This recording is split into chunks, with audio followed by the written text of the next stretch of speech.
injustice. chroniqueur ñoo toogoon la défendre. Sénégal mooy réew moo nga xam da ngay. nañu bàyyi nag tey bu neexee tey nga mën a wax chroniqueur demuñu mën naa sa très bien alors ñu jàll ci leneen Cheikh situation économique difficile bi nga xam ne brossé ngeen ko léegi bi ñu Sénégal nekk ak manque de transparence surtout dans la gestion et quand je dis manque de transparence il y a quelques jours l'opposition teg na ci kaw table bi interpellation bi nga xam ne moo soxal rapport d'exécution budgétaire bi nga xam ne boobu ba léegi ñu ngi laaj ana ñi fan la ñu toll ci publier ko loolu dafa doon lu am solo lu nga xam ne poussé na l'opposition mu tirer sur le régime actuel alors est-ce que c'est légitime est-ce que itam wax ñu dëgg quelque part ci surtout manque de transparence bu ñu gis ci wàllu gestion ak situation économique bu metti bu Sénégal nekk di dund. waaw transparence de defe naa kenn waru ko laaj ci ñi nga xam ne ñoo falu.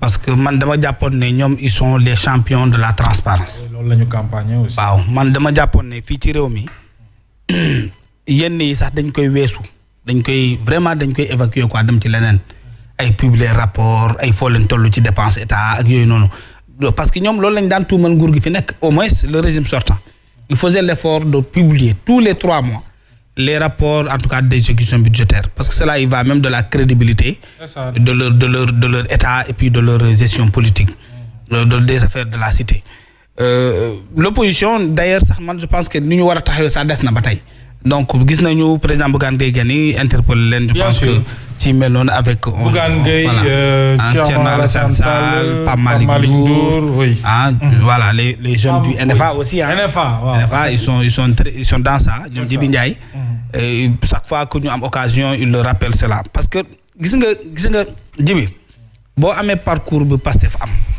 jaar fu waa Pastef jaar waxoon fi lu Ousmane Sonko wax fi lu Bassirou Diomaye Faye wax bu la yàlla jox yow nguur man dama jàpp ne sax nattu la te nattu woowee yaa war a mën a fexe ba mu bañ a nekk nattu mu doon loo xam ne daf lay permettre nga woon Sénégalais yi ni nga mel ci dëgg-dëgg yii c'est des choses très basiques publier un rapport d'exécution budgétaire du lu jafe fii nga xaalis bi fii la toll lii nga recouvrir lii nga ci dépense soo ko Sénégalais yi mu jeex tàkk et puis ñu am fi ngeen toll mais comme premier rapport bi ñu génnee woon dafa bëri yoon coow ñu ñëw toog créer une certaine opacité autour de ce rapport là dernier rapport de l'année 2024 dañ koy fàttee boobu génnagul ba léegi le premier rapport de l'année 2025 mois de juin bi 3e rapport bi dafa war a génn pour le 2e trimestre de l'année 2025 mu nekk 3 rapports nga teg la ko ci sa loxo te yow yaa doon aalu dinaan Macky Sall dafa jël rapport yi teg ko ci ay loxoom dafa jël ay enquête teg ko ci ay loxoom dafa am nébulosité autour de sa gestion de la finance publique ainsi de suite loolu nit ñi soxla ko réew mi nekk ci guuta te yow on vous parle de dépenses de prestige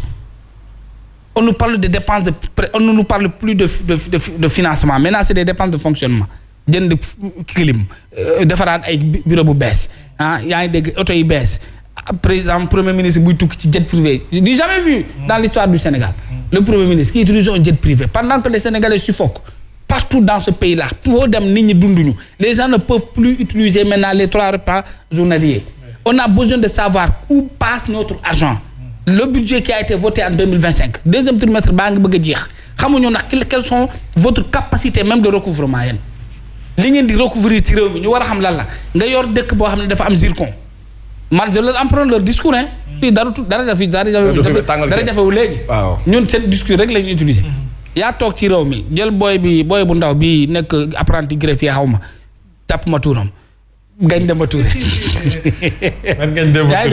la taw mais citeel ñu toutes les ressources naturelles de ce pays là citeel ñu capacité bi nga xam ne réew mi yor na ko en terme de mais en tonnage ci or ci zircon ci yeneen yi nga xam ne ñun xamuñu ko woon nga ne réew mi ndoolul réew mi dafa am malheur am à la tête de son pays des gens yoo xam ne yërëmuñu askan wi xam nga discours yooyu lañ doon utiliser Macky Sall bëggul askanu Sénégal Macky Sall yërëmul askanu Sénégal la dynastie Faye Sall madame Faye Sall mu tudd l'autre là qu'on a envoyé en prison Mansour Faye ainsi de suite la dynastie Faye Sall en réalité nee na ñoom ñoo yor xaalis conteneur xaalis la ñuy jëlee président de la République di ko distribuer Farba Ngom di ci jaar jàngul amul liggéey amul xam-xam amul entreprise amul compétence dañuy sëg yow nga yàlla nattu la nga am ñëw au pouvoir nga war a woon ne yow tu es le champion de la transparence ngay toog 3 trimestres mooy 9 mois génne woo benn rapport teg ko ci table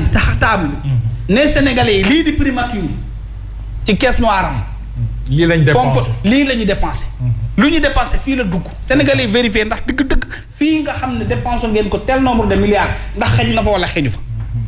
président de la république dem ngeen benn fonds noir yi dañoo tilim dafa salte ku ko lekk riba nga lekk boo deewee safara nga jëm. nébulosité totale kenn xamul amul benn transparence kenn xamul lu président di doy xaalis bi. dégg nañu fii madame Gros Calibre toog di expliquer ñaata la primature di lekk par mois ñaata la président de la république di lekk par mois ci fonds noir yi ñaata la assemblée nationale assemblée yi fi nekkoon yëpp moo expliqué ba mu leer nañ tey ñoom ñëpp amul kenn ku ci sa tax sañ a wax c'est ce qui nous met en mal par rapport à ces gens-là. parce que tu ne peux pas dire tout ce que vous avez tout tu as dit pendant toutes ces années-là tey Sénégalais yi taxaw di la laaj ay rapport di la laaj transparence di la laaj leeralal nga noo tekk tekkaaral. Et pendant ce temps, c'est le journaliste qui ne perçoit pas son salaire à la fin du mois. Pendant ce temps, le tourisme n'entre plus dans ce pays-là. Pendant ce temps, c'est la Côte d'Ivoire qui fait tomber notre port, qui est là. Pendant ce temps, AIBD, c'est des pèlerins qui attendent 48 heures, qui pratiquement retournent à la maison parce que des conditions difficiles. C'est notre aéroport qui n'est plus fonctionnel presque. C'est des avions qui sont confisqués. Pendant ce temps, tous les sentiers, les bons sentiers de l'État sont à l'arrêt. Pendant ce temps, c'est l'État qui achète des moutons, dit que may ay militants am Sénégalais. Comment est-ce qu'on peut consolider une économie comme ça? Une économie où on ne sait pas qu'est-ce que fu xaalis bi du dugg. Une économie boo xam ne xamoo fu ñuy jëlee xaalis. Une économie boo xam ne qui était là presque première en Afrique de l'Ouest, qui va emprunter de l'argent au Mali. Un État qui emprunte de l'argent en Côte d'Ivoire. Un budget qui était là solide que vous avez critiqué. Et pendant ce temps, yow chaque jour yaa ngi emprunté. Non seulement li nga recouvrir parce que sénégalais dañuy confronter dafa am loo xam ne dafay jóge ci impôt. Ansoumana Dione noonu la jub en souffrance. mais c'est ça. ce qui sort de l'impôt maanaam li ngay juuti di ko juuti ci boutique bi di ko juuti ci borom kër yi di ko juuti ci entreprise yi di ko juuti ci lu ñuy meew bu ñuy jënd ci boutique bi di ko juuti ci salaire gars yi di ko juuti fépp xaalis boobu nga xam ne recouvrement la douanière ainsi de suite les taxes kenn xamul ñaata la toll loolu manne financière boobu ñaata la toll. li nga xam ne yaa ngi koy ab yaa ngi presque ci 100 000 milliards de dettes en moins de 6 mois en moins d'1 an de gestion xaalis boobu fi ñu koy dugal fan la y a des gens qui nous disent que oui l'argent qui est emprunté sert à payer des salaires sénégalais yi commencé tiit ñu bëgg a xam ndax dëgg-dëgg waaye lu muy emprunté ndax ci salaire rek lay am on n'entend pas de l'investissement kenn waxuñu ne lii la ñu yokk ci université lii la ñuy yokk ci lycée lii la ñuy yokk ci école de formation lii la ñuy yokk sur le programme de gestion de maanaam suñu aéroport yi ak suñu géej gi ainsi de suite suñu napp gi ci mbéy gi ak yooyu. amul benn projet phare boo xam ne état teg na ko tey mais voilà ce que nous comptons faire dans telle zone du pays. Quel est son impact dans la vie des Sénégalais? Quel est son impact économique? Quel est son impact par rapport à la concurrence mondiale qui est là? Côte d'Ivoire qui veut nous damer le pion partout dans tous les secteurs. Qu'est-ce que ces projets-là peuvent apporter dans le contexte de la CEDEAO, dans le contexte de l'UEMOA, dans le contexte maintenant de l'AES qui est là, au cœur de notre CEDEAO, qui est en train de nous créer des problèmes. À côté des urgences sécuritaires, on est là, c'est l'opacité totale, c'est le silence de l'État, et qui pourtant passe avec une certaine arrogance de la gestion de l'État. Des gosses qui sont là, qui étaient rien hier, aujourd'hui qui roulent en bolide. Des cortèges, des PCA, qui passent en cortège, 5 voitures, 6 voitures, 7 voitures, PCA, simple PCA. Un ministre qui est là, qui se prend pour un président de la République.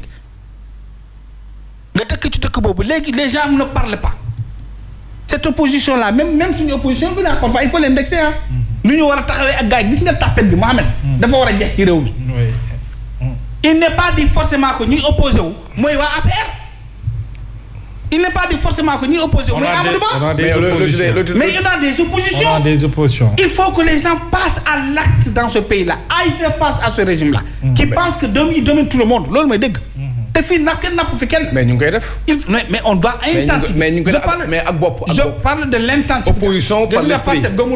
Opposition par l'esprit. Si tu veux toucher les Sénégalais. Non, je termine. Je vais t'aider. Allez-y. Qu'est-ce que les Sénégalais? boo bëggee waxtaan ak moom mu dëgg la. bu ko citeel Molière bu ko citeel Descartes. bu ko citeel Ronsard. dëgg la. wax ko Cheikh Amadou Bamba nee na Cheikh Ibrahima Fall nee na Kocc Barma nee na. dëgg la. xaw ma ne dëgg nga fi may wax. baax a baax. te booy wax ak sénégalais bi bul adressé wu ak moom par voie intermédiaire. parce que sa yëfu bopp yooyu ngay wax c'est entre le passé peut-être ak parti politique yi. mais l'impact doit se faire entre les partis politiques et les bases et les populations. C'est ça. Foofu laa leen di woowee. waaw mais man à la base Bamba kañ nga gëj a gis opposant bu ko organiser benn rencontre bu mag sa koñ. loolu dëgg la. mais est-ce que le contexte y est. mais y a pas de contexte en politique. politique c'est du tambour battant. mais Amadou Ba nee na aujourd'hui on doit laisser. mais Amadou Ba c'est son choix. c'est son choix parce que Amadou Ba n'est pas le position sénégalaise. c'est pas le opposant la dama ne. il ne peut certainement il n'incarne pas l'opposition. non il ne s'oppose pas. waaw c'est ça c'est sa posture. On ne peut pas lui refuser cela mais on Bougane Gueye Dany par exemple. on ne lui connaît pas avec ça. nous attendons Bougane Gueye Dany sur le terrain. avec intelligence mais li ma wax ni léegi dem mu rencontrer gars yi sa koñ. bi waaw ça je suis d'accord. dem Kolda daje gars yi expliquer leen. xamal leen ne ñi fi nekk ay cuune lañu. dañuy nguuru di lekk xaalis réew mi pendant ce temps yéen ngeen di souffrir. le peuple là tu penses qu'ils ne croiront pas à ce discours là. ah bu dee booy bi nekkoon fii dem bu wow koŋŋ ñuul kukk tey ay 5 4x4 lay gaare buntu këram boo ko waxee sénégalais sa alal lay lekk nii pendant ce temps yow amoo luy dundee nga foog ne sénégalais du ko dégg. dañ koy dëkk. il faut aller à la rencontre de ce peuple-là il faut dire à ce peuple-là que vous avez été trompé pendant 10 ans d'opposition. et vous risquez d'être trompé pendant 5 ans de gestion des affaires de l'État. loolu muy dëgg di. xam nga parce que fii la ñu nekk di naan Farba moo sàcc xaalis bi Mansour Faye moo sàcc xaalis bi Macky Sall mooy dem ci bayeeri di ñu jaxase ak nit ñi. Sénégalais yi gëm ko. alors que nit mënoo jël alalam sa alal lépp jox ko jël say banque jox ko jël say forces de l'ordre jox ko. jël sécurité jox ko ne ko yow fayoo courant fayoo ndox fayoo location li ngay dundee yëpp man maa la koy jox kooku taxaw di la raconter ay balaa naan diw moo tax doxul. mais pourtant gëm nañ ko. non mais c'est ça maintenant c'est là où l'opposition doit intervenir. déconstruire le dire déconstruire. merci Mohamed. déconstruire ñu dem publicité. voilà. Cheikh alors ñu dem publicité marqué d'autres pour jëm jëli une petite page de publicité puis revenir sur le plateau de notre émission les grandes gueules tout de suite.